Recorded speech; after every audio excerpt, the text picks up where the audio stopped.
So as promised, I want to give you guys the video that finishes up our class activity that we started. We ran tight on time, as usual, as in a hybrid. But also, that was for number 5, but also number 4 was requested for me to go through. So again, I am going to do that one. I may actually I'm going to jump up to problem 5 and do that first, because if you already got 4 situated, then you don't need to have me go through it again. So you can just stop after the duck problem. But if you want to hear again about the snowplow problem at a slower pace and make sure you get everything covered, then I am going to do that after. I also can go through anything else. Just email me. That works best. Okay, so here's number 5. So we have a company produces rubber ducks. So just widgets, sometimes we call these things, or just, some kind of product. They have a fixed yearly cost of $10,000 and a production cost of 50 cents per duck. Okay. Ducks are sold for $1.50 a piece, and all but 10% of what they produce were sold. Just ignore this. This just means that's the initials of the person who wrote this problem up. So find a model for cost as a function of the number of ducks produced. So we've done these kind of things with equations before, but we're just again really getting it into fixed or function notation and talking about fixed cost plus a variable cost. We're also now going to add in the idea of revenue. If we haven't talked about that before, we probably have. Revenue is just what you sell something for, the price, and then times the number of items sold. So if you sold 0 ducks, you'd have $0. If you sold 1 duck, you'd have 50 cents. 2 ducks, you'd have $1, and so on and so forth. So I'm going to write the generic out for cost formulas, like just a little phrase, and revenue just at the top here, so you can have that down. So if you're not familiar with that, or you want to just jot down a note, go ahead and do that. Okay, so just to recap, this total cost is going to be your fixed cost, which is your fees, overhead, anything you have to pay just for making nothing, basically. Equipment, like that kind of stuff, would be fixed costs. And then variable costs is, I just put little quotes around here because that's what's going to vary depending on how many items you make. So that's your cost per item times the number of items. Add those together, you get total cost. So revenue is going to be your variable, so to speak, money earned. So depending on how much you sell, how many items, you multiply that by the price, and that's the money that you take in. That's called revenue. So we're going to set up the model for cost as a function of the number of ducks sold. So we do need to declare our variables. Let's see if we can figure that out. So maybe C could be the cost thing and D for ducks, but write that up like how we do on a test. Okay, so I am going to declare my variables as let D equal the number of ducks produced.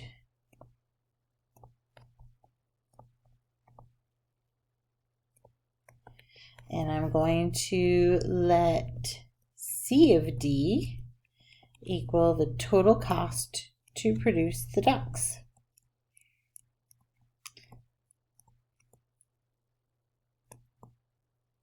Okay. Then I'm going to write my function as C of D, the total cost, is equal to my fixed cost, which is given as yearly. We'll just do it in terms of a year. Yearly cost is $10,000. So if I make 0 ducks, if D were 0, I'd have $10,000 to even just have my equipment and such like that. Then I'm going to add the cost per item. So if it's going to cost 50 cents per 1 duck, so I would write, that's my rate of change, 0.5, I'm going to put it in terms of dollars, times D for the number of ducks. So that is my function. Part B, find a model for revenue as a function of the number of ducks produced. So again, I'm going to declare my variables. So let revenue, what I'm taking in, I'm going to call that R of D because we want to use our function notation. I also need to introduce like the price. I need to think about what the price per duck is, and I think I'm given that in the problem. Yeah, ducks are sold for $1.50 a piece. So I need to keep that in mind. So my R of D is going to be, actually use this color, R of D is going to be my price, which was $1.50. Okay, times the number of ducks produced.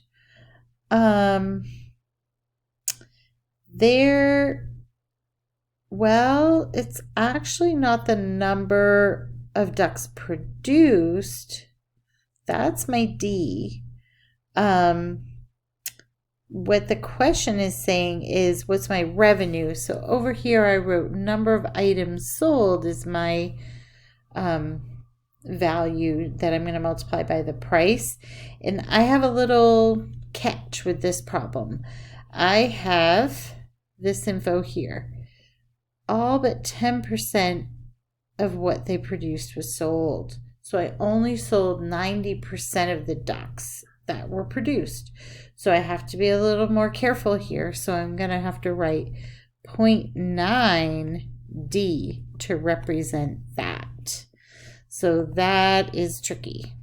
So you got to take off that 10% because I want to look at number of items sold goes in here. That represents 0.9 D. It's not the same as how many ducks were produced. It's a little different. I've got to read them carefully. So we have that is our revenue function. So now profit. Find a model for profit in terms of the number of ducks produced. So one other thing to add up here, maybe in the top, is that profit is what you make in net value. So you have it's always your revenue, how much you earned, minus your total costs.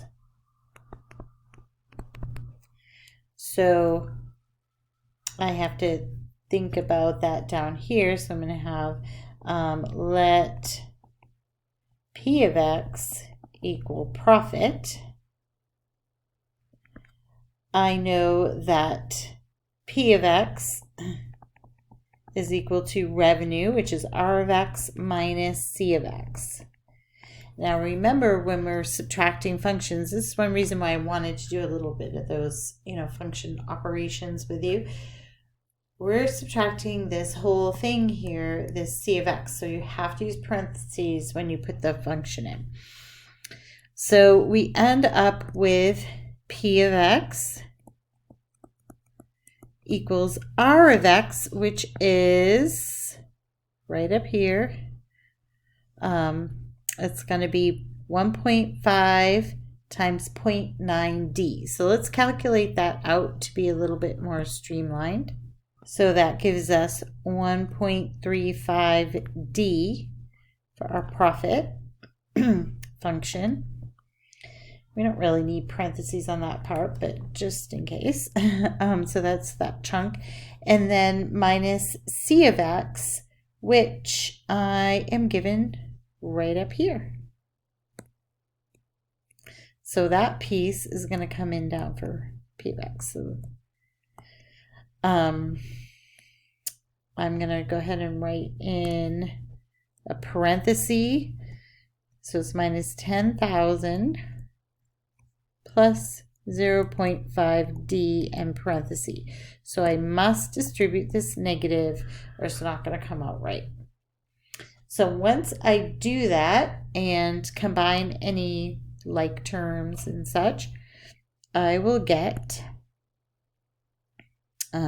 P of X equals, so I'm going to have 1.35D minus 0.5, right?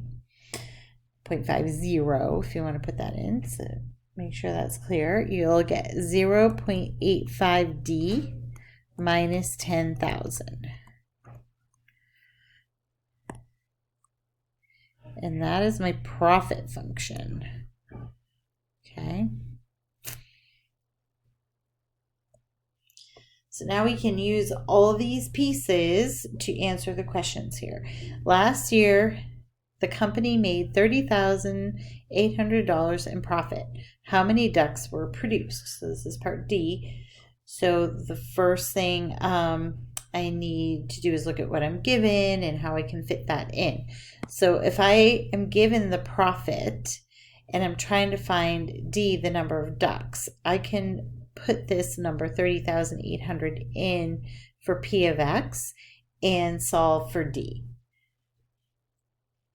So I'm just going to add 10,000 to both sides, divide by 0.85, and I get D equals 48,000. So make sure you interpret your answer in a sentence. It can be brief, but just make sure it's there. So I might say something like, last year, the company produced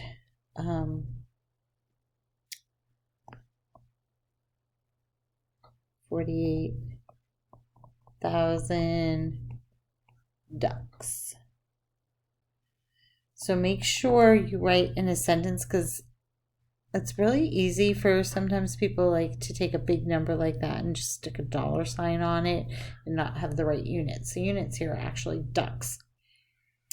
Letter E, how many ducks must be produced this year to break even? So what we want to do is set profit equal to 0. That will work and we can solve. Another way to do it is which would be the same thing in essence, is set your cost function equal to your revenue function. That gives you break even points, but that really just means when your profit is 0. So we're going to end up with 10,000 equals 0.85D, divide both sides by 0.85, and we get 11,764, 7058, so on and so forth. So we actually have to round up, even if that were like a 0.1 or something where we normally wouldn't round up. We would want to, because we need to have enough ducks to break even. So that's because we're not going to have 0.7 of a duck. So we would just go up higher and write that down in a sentence. So be careful how you word this. The company must produce 11,765 ducks to break even. That's actually not how many they sold. Remember, they only sell about 90% of what they make. So if you wanted to know what they sold, you could take that number, or what the sell number is, times 0.9, and we get 10,588 and a half. So about 10,589 ducks would have been sold, because they're not going to sell all of them. They make more than they sell. So I hope that helps and that you get the idea of this, how things fit together, how to multitask, pick the data out that's given, find the stuff that you need and sort it out, and just functions, and then relate it in everyday language to answer the questions. So that takes practice. I'm trying to give you guys lots of experiences with that in different ways and shapes. Now I'm going to go back up to that number 4. So if you've already got that and you were in class and it was looking good, just have a great day. If not, hang on and do that. I'll do that one with you now. Okay, so this one, the maximum speed of a snowplow in miles per hour is given by S of D equals -5/2 D plus 30, where D is the depth of the snow in feet. So all our variables and stuff are declared for us. The S of D is the max speed of the snowplow. So I'm going to put that here. Okay, that's kind of inherently given, but just want to clarify that. If the plow can go 20 miles per hour, if it can only go 20 miles per hour, how deep is the snow? So the snow slows the plow down to a certain rate depending on its depth. So if there's no snow, we would have a 0 in for D, like up here. We would just put 0, and the plow would just go normal rate, would be 30 miles per hour. I mean, the big trucks are, not supposed to go faster than that, apparently. Or maybe they're not capable because of the weight, whatever. But they probably really are in real life. The plow, in this case, we're saying it's going to go 20 miles per hour. So can we figure out what the depth might be? So we're going to put 20 in for S of D here for our speed. -5/2, that's the rate of change, and it's decreasing at a rate of 5/2, which we could also write as 2.5, right? And then we have our plus 30. So if we go ahead and solve that out, we would subtract 30 from both sides, right? And then we would get 10. I'm just going to write it up here. 10 equals negative, or it's -10. -5/2 D, multiply both sides by the reciprocal, -2/5. So then we get -2 in there. So we get -4 equals D, or negative, we get +4 equals D. So I would write in a sentence, let me just get this up over here. I might say something like the plow can only go 20 miles per hour when the snow is 4 feet deep. Okay, so make sure you get that part down, that sentence here. Part B is find and interpret the slope of the model. So the slope is, or average rate of change, or rate of change because it's linear, is -5/2. So what that means, I'm just going to write slope equals -5/2, so we have that down. With word problems, we might put it into more meaningful language. Like we could write that as -2.5, or we could write that as -2.5. So the negative tells me that there's a decrease, or in this case, it's a rate. So I might just say, it's slowing down. So when the depth is increasing by a foot, so I can write it like this too. If you think about The rate is the change. We're looking at change in y, because remember I always say it's like the change in the output over the change in the input is what slope is, right? So if I think about the change in y, that's the 5. That is the depth. So it's actually, in this case, it is the change in the, speed, the S of D. So change in S of D, which is the speed, okay, divided by the change in depth, which is D. And that's depth in feet of snow. So this -5/2 is saying it's going down 5 miles per hour for every 2 feet of snow. Or slows down.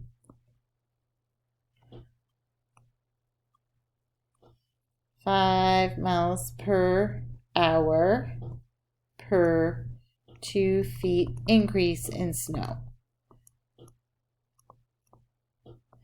But we want to try to get that more as a unit rate, like per foot of snow is easier to think of, and that's where we're going to get that 2.5. We're just dividing out the 5, -5 by the 2, and it's still a decrease. So I might write something like this. Okay, so just looking at this next one here, part C, horizontal intercept is when S of D equals 0. So we would want to plug 0 in up here for S of D and solve, and we will get 12 for D. And then for the y-intercept or vertical intercept, that's when D is 0. We're just going to plug that in, and we'll get 30 for our y-intercept. So let's go ahead and plot that. Just a rough sketch. So 30 is maybe right around here. This is S of D on that axis. And then 12 is probably right about there. Okay, so that's just a little sketch. And think about a reasonable domain. So reasonable domain might be, you could say, this is the number of feet here. The depth in feet. So it's very reasonable to say that there is 0 snow happening. We would have 0. Would it be reasonable to say there's negative snow happening over there? No. So we would want to definitely put 0. But I could include 0. So I'll put a bracket.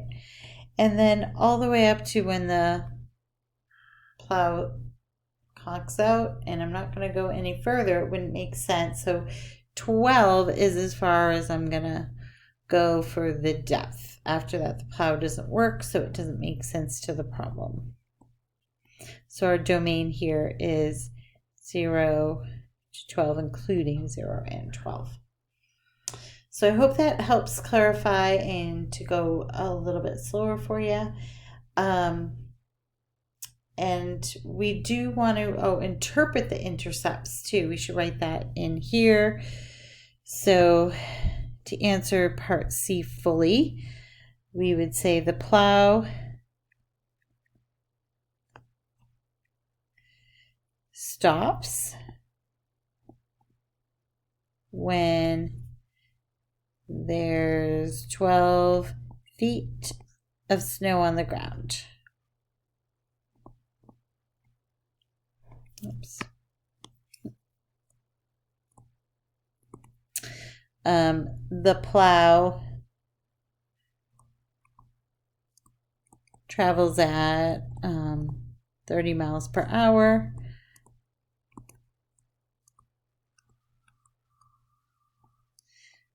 when there's no snow.